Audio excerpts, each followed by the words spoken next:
Bom, eu fui um dos maiores ateus que já pisou nessa terra.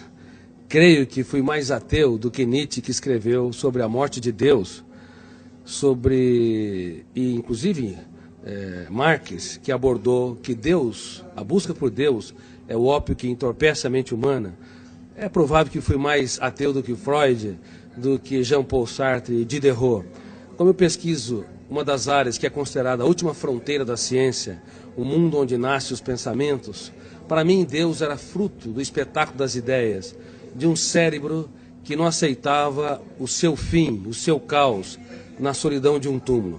E a teoria que eu desenvolvi como psiquiatra e pesquisador da psicologia, ela estuda o processo de construção de pensamentos e de formação de pensadores.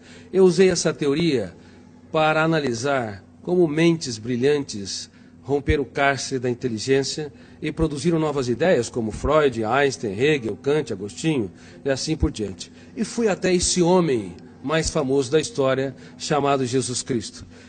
Eu analisei os seus comportamentos, as suas reações e as entrelinhas das suas atitudes nos focos de tensão, nas suas 4 biografias, ou chamado Evangelhos, em várias versões. Eu esperava encontrar uma pessoa construída por um grupo de galileus que queriam produzir um herói para romper o jugo de Tibério César, que era o imperador romano. Mas fiquei perplexo, porque percebi que a sua personalidade é tão complexa e tão fascinante que não cabe no imaginário humano.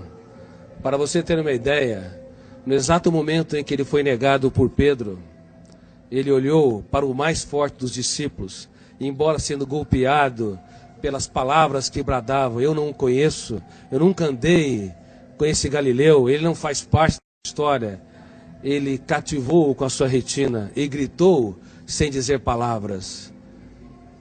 Na Fortaleza Antônia, ele quis dizer: eu te compreendo, eu te compreendo. Com seu olhar, ele economizou palavras, mas fez um discurso mais brilhante que o mais poético de todos os discursos. E quantas vezes você, pai, mãe, você, professor ou executivo, está diante de uma pessoa que falha, erra, e ao invés de simplesmente olhar e lhe dizer sem palavras: eu te compreendo, e nós julgamos, excluímos. Através de analisar o comportamento de Cristo nesse sentido, eu percebi que a sua inteligência, sua capacidade criativa, a capacidade de ser gestor da sua mente e protetor da sua emoção não tem precedente histórico.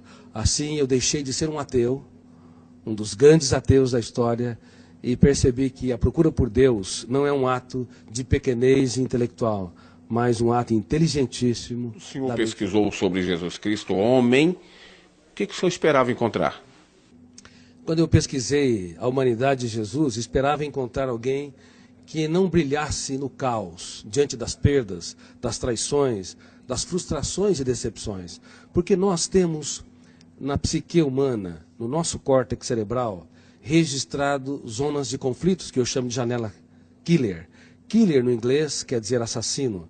Quando nós entramos numa janela killer, o volume de ansiedade é tão grande que bloqueia milhares de outras janelas e o eu não consegue encontrar informações para dar respostas inteligentes em situações estressantes.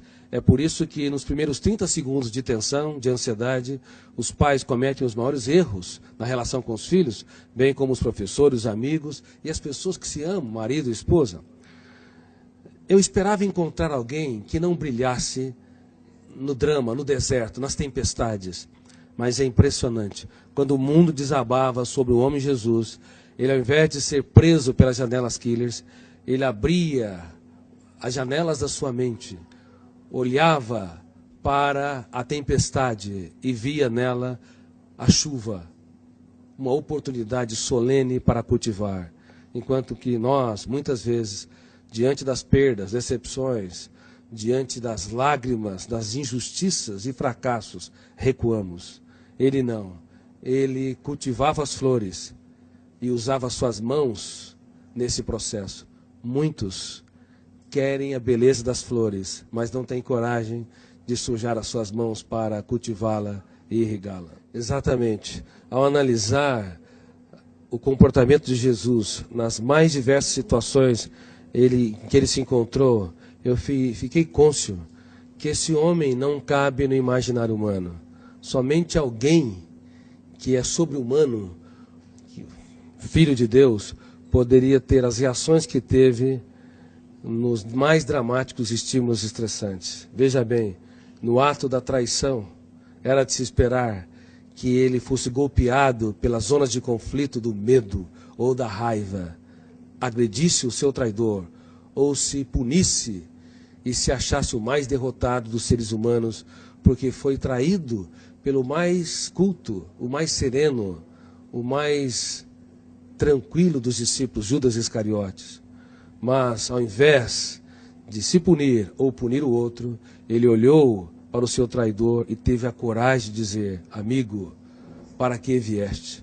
Nunca na história um traidor tratou com tanta...